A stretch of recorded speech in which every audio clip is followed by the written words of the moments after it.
Hello नमस्कार जय श्री राम साथियों, सभी साथियों का हमारे यूट्यूब चैनल में स्वागत वंदन आभार। साथियों, आरपीएफ कांस्टेबल और एसआई के शानदार जीके की क्लास स्टार्ट हो चुकी है। आपके सामने है पहला प्रश्न। साथियों, मुझे आशा और उम्मीद है आपकी पढ़ाई बहुत ही जबरदस्त और शानदार तरीके से चल रही होगी। आप लगातार मेहनत कर रहे होंगे क्योंकि आपको अपना सपना पूरा करना है, अपने माँ बाप का सपना पूरा करना है, तो आप लगातार मेहनत कर रहे होंगे। चलिए साथियों, पहले प्रश्न को स्टार्ट करते हैं। तो आज शानदार जबरदस्त रहने वाली है। आपके सामने पहला प्रश्न है, अल्लाह राखा किस वाद्य यंत्र से संबंधित है? जी हाँ साथियों, हमारा प्रश्न क्या है, अल्लाह राखा जी हैं किस वाद्य यंत्र से संबंधित है? ऑप्शन ए है मृदंगम से, ऑप्शन बी है तबला से, ऑप्शन सी है सितार से, ऑप्शन डी है सरोद से। तो साथियों, जैसा कि आपको मालूम है, अल्लाह राखा खां क्या बजाते थे? तबला बजाने का काम किया करते थे। ऑप्शन बी इस प्रश्न का राइट आंसर हो जाएगा। एक प्रमुख और तबला वादक है जिनका नाम आपको नोट कर लेना है, जाकिर हुसैन। क्या लिख लेना है? जाकिर हुसैन एक प्रचलित तबला वादक हैं, तो इनका भी नाम लिख लेना है, जाकिर हुसैन हो जाएंगे। ठीक है, ध्यान रहेगा क्या? अच्छा, मृदंगम का साथियों ध्यान रखना है ठाकुर भीकम सिंह। क्या ध्यान रखना है? ठाकुर जो भीकम सिंह है, क्या लिखना है? ठाकुर भीकम सिंह। ध्यान दीजिएगा, लिख लीजिए ठाकुर भीकम सिंह। ठाकुर भीकम सिंह जो हो जाएंगे, भीकम सिंह यह एक मृदंगम वादक थे, भीकम सिंह। ठीक है, ध्यान रहेगा क्या? बिल्कुल ठीक है। सितार वादक जैसा कि मैंने करवा दिया था, पंडित रविशंकर जी हैं सितार वादक। क्या लिख लीजिएगा? पंडित रविशंकर। पंडित रविशंकर एक प्रमुख सितार वादक है जो काफ़ी प्रचलित है, तो पंडित रविशंकर हो जाएंगे। और ठीक है क्या, और विलायत खां भी लिख लीजिएगा, विलायत खां। क्या हो जाएगा? विलायत खां। ठीक है, ध्यान रहेगा क्या? तो हमारा प्रश्न क्या था, अल्लाह राखा खां किस वाद्य यंत्र से संबंधित है? तो आंसर हो जाएगा तबला से। एक प्रमुख तबला वादक क्या हो जाएंगे? जाकिर हुसैन। मृदंगम कौन बजाता है? ठाकुर भीकम सिंह हो जाएंगे। और सितार वादक पंडित रविशंकर और विलायत खां हो जाएंगे। ठीक है, चलिए अगले प्रश्न की तरफ। अगला प्रश्न क्या है? चलिए अगला प्रश्न देखते हैं। अगला प्रश्न है गोविंद स्वामी पिल्लई। जी हाँ साथियों, गोविंद स्वामी पिल्लई का संबंध किस वाद्य यंत्र से है? ऑप्शन ए है वायलिन, ऑप्शन बी है मृदंगम, ऑप्शन सी है वीणा, ऑप्शन डी है तबला। तो साथियों, गोविंद स्वामी पिल्लई का संबंध किससे है?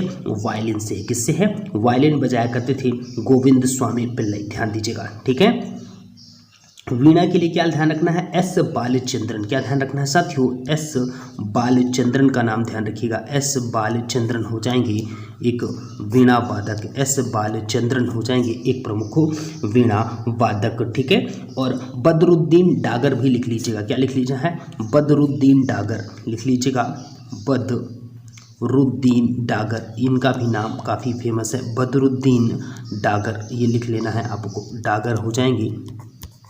ठीक है, अच्छा, तबला वादक जैसे मैंने आपको बता दिया, जैसा कि जाकिर हुसैन, अल्लाह राखा खां और किशन महाराज। एक और नाम लिख लीजिएगा, किशन महाराज भी। किशन महाराज का संबंध किससे है? तबला वादक। ठीक है, किशन महाराज जी हो जाएंगे। ठीक है, ध्यान रहेगा क्या?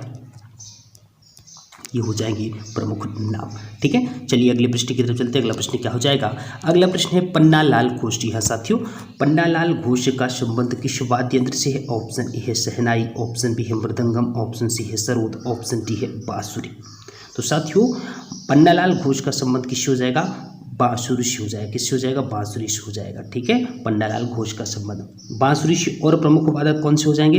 हरि प्रसाद चौरसिया, प्रचलित नाम है, लिख लीजिएगा, नोट कर लीजिएगा, हरि प्रसाद चौरसिया। क्या हो जाएंगे?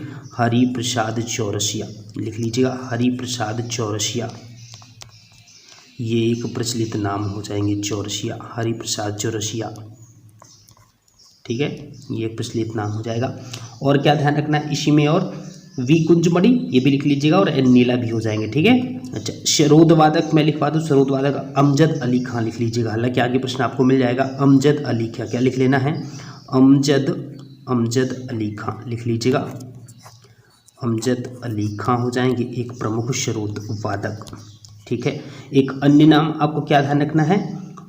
जरीन दारूवाला का भी नाम लिख लीजिएगा। क्या लिख लेना है? जरीन। क्या नोट करना है? जरीन दारूवाला लिख लीजिएगा, जरीन दारूवाला। ठीक है, Zareen Daruwalla.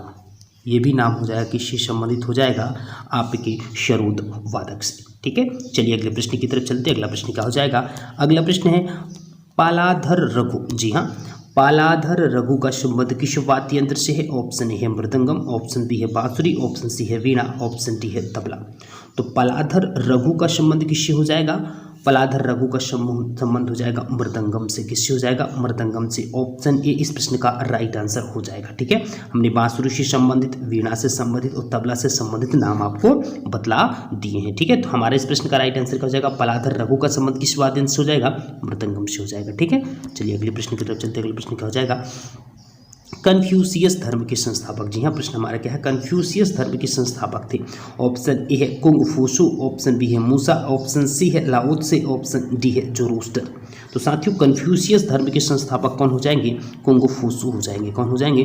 Kung fu. Option A इस प्रश्न का राइट आंसर हो जाएगा। ठीक है, कुंग-फू हो जाएंगे। अगले प्रश्न की तरफ चलते हैं। अगले प्रश्न क्या हो जाएगा? जैन धर्म के प्रथम तीर्थंकर कौन थे? जी हाँ, जैन धर्म के प्रथम तीर्थंकर कौन थे? ऑप्शन ए है ऋषभदेव, ऑप्शन बी है नेमिनाथ, ऑप्शन सी है महावीर, ऑप्शन डी है पार्श्वनाथ। तो साथियों, जैन धर्म के प्रथम तीर्थंकर कौन हो जाएंगे? ऋषभदेव हो जाएंगे। कौन हो जाएंगे? ऋषभदेव हो जाएंगे जैन धर्म के प्रथम तीर्थंकर। ठीक है, अगला प्रश्न क्या हो जाएगा? अगला प्रश्न है जैन तीर्थंकरों के क्रम में अंतिम कौन थे? जी हाँ, जैन तीर्थंकरों के क्रम में अंतिम कौन थे? ऑप्शन ए है महावीर, ऑप्शन बी है मणिशुभ्रत, ऑप्शन सी है पार्श्वनाथ, ऑप्शन डी है ऋषभदेव। तो जैन तीर्थंकरों के क्रम में अंतिम कौन थे? तो आंसर हो जाएगा महावीर जी से। महावीर स्वामी जैन तीर्थंकरों के अंतिम गुरु थे। ठीक है, ऑप्शन इस प्रश्न का राइट आंसर हो जाएगा। अगले प्रश्न की तरफ चलते हैं। अगला प्रश्न क्या हो जाएगा? जैन मतानुसार। जी हाँ, प्रश्न हमारा क्या है? जैन मतानुसार उनके अंतिम से एक पहले तीर्थंकर कौन थे? ठीक है, अंतिम से पहले तीर्थंकर कौन थे? Option A Mahavir, option B Bhadrabahu, option C Parshvanath, option D है ऋषभदेव। तो साथियों, आंसर क्या हो जाएगा? पार्श्वनाथ हो जाएगा। क्या हो जाएगा? अंतिम से पहले कौन थे? पार्श्वनाथ हो जाएंगे। ठीक है, ऑप्शन सी इस प्रश्न का राइट आंसर हो जाएगा। अगला प्रश्न क्या है साथियों? संगीत यंत्र तबला। जी हाँ, हमारा प्रश्न क्या है? संगीत यंत्र तबला का प्रचलन किसने किया था? बैजू बावड़ा ने, या आदिल शाह ने, या तानसेन ने, या अमीर खुसरो ने? तो साथियों, संगीत यंत्र तबला का प्रचलन किसने किया था? अमीर खुसरो जी ने किया था तबला का प्रचलन। ऑप्शन डी इस प्रश्न का राइट आंसर हो जाएगा। इन्हें तोताए हिंद के नाम से भी जाना जाता है। क्या नाम जाना जाता है? तोताए हिंद के नाम से भी इन्हें जाना जाता है। ठीक है, तो ये भी आपको ध्यान रखना है।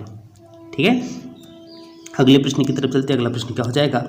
अगला प्रश्न है जैन धर्म के 24वें तीर्थंकरों में अंतिम कौन थे? जी हाँ, जैन धर्म के 24 तीर्थंकरों में अंतिम कौन थे? ऑप्शन ए है महावीर, ऑप्शन बी है अरिष्टनेमी, ऑप्शन सी है पार्श्वनाथ, ऑप्शन डी है ऋषभदेव। तो साथियों, हमारा प्रश्न क्या है? जैन धर्म के 24 तीर्थंकरों में से अंतिम कौन थे? तो आंसर हो जाएगा महावीर जी अंतिम थे। ऑप्शन ए इस प्रश्न का राइट आंसर हो जाएगा। ठीक है, अगला प्रश्न क्या है? अगला प्रश्न है अल्बर्ट आइंस्टीन कौन सा वाद्यंत्र बजाने में निपुण थे? जी हाँ, अल्बर्ट आइंस्टीन कौन सा वाद्यंत्र बजाने में निपुण थे? ऑप्शन ए है वायलिन, ऑप्शन बी है गिटार, ऑप्शन सी है सितार, ऑप्शन डी है बांसुरी। तो क्या ध्यान देना है?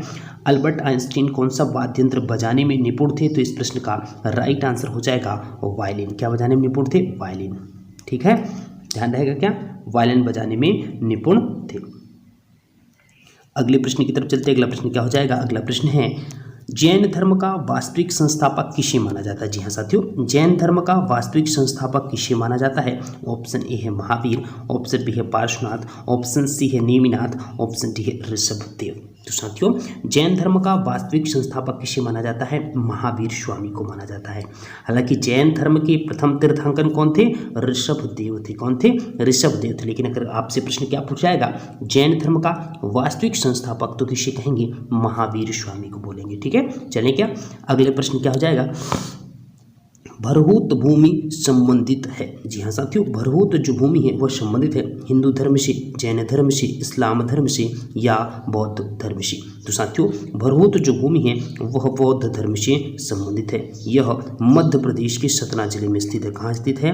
मध्य प्रदेश के सतना जिले में स्थित है। तो ये भी आपको ध्यान देना है। ठीक है, अगला प्रश्न क्या हो जाएगा? अगला प्रश्न है लुम्बिनी एक धार्मिक स्थल है। जी हाँ साथियों, लुम्बिनी एक धार्मिक स्थल है सिखों का, जैनियों का, ईसाइयों का या बौद्धों का? तो साथियों, लुम्बिनी जो एक धार्मिक स्थल है वह बौद्ध धर्म का एक धार्मिक स्थल है। ठीक है, हमें आप कमेंट बॉक्स में बताइएगा लुम्बिनी कहाँ स्थित है। जी हाँ, हमें आप आपको हमें कमेंट बॉक्स में बताना है लुम्बिनी कहाँ स्थित है। ठीक है, लुम्बिनी कहाँ स्थित है।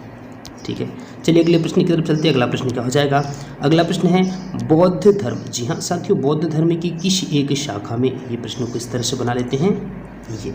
ठीक है, प्रश्न हमारा है बौद्ध धर्म की किस एक शाखा में मंत्र, हठ योग एवं तांत्रिक आचारों की प्रधानता है? ऑप्शन है कालचक्रयान, ऑप्शन बी है हीनयान, ऑप्शन सी है वज्रयान, ऑप्शन डी है महायान। तो साथियों बौद्ध धर्म की एक शाखा में मंत्र, हठ योग एवं तांत्रिक आचारों की प्रधानता है, वह है हीनयान। क्या हो जाएगा? हीनयान। ऑप्शन बी इस प्रश्न का राइट आंसर हो जाएगा। साथियों ये थे आज के महत्वपूर्ण जबरदस्त प्रश्न। इसी प्रकार से हमारी क्लास लगातार डेली चलती है। आप सभी साथियों हमारी क्लास को लगातार प्यार भी दे रहे हैं और इसी प्रकार से लगातार मन लगाकर पढ़ते रहिए, अपनी तैयारी को जबरदस्त तरीके से बनाते रहिए और क्योंकि इस बार आपको सिलेक्शन लेकर के रहना है। तो साथियों यदि क्लास हमारी अच्छी लगी हो तो हमारे चैनल को लाइक, सब्सक्राइब और शेयर जरूर करिएगा। Thanks for watching this video. जय जय श्री राम।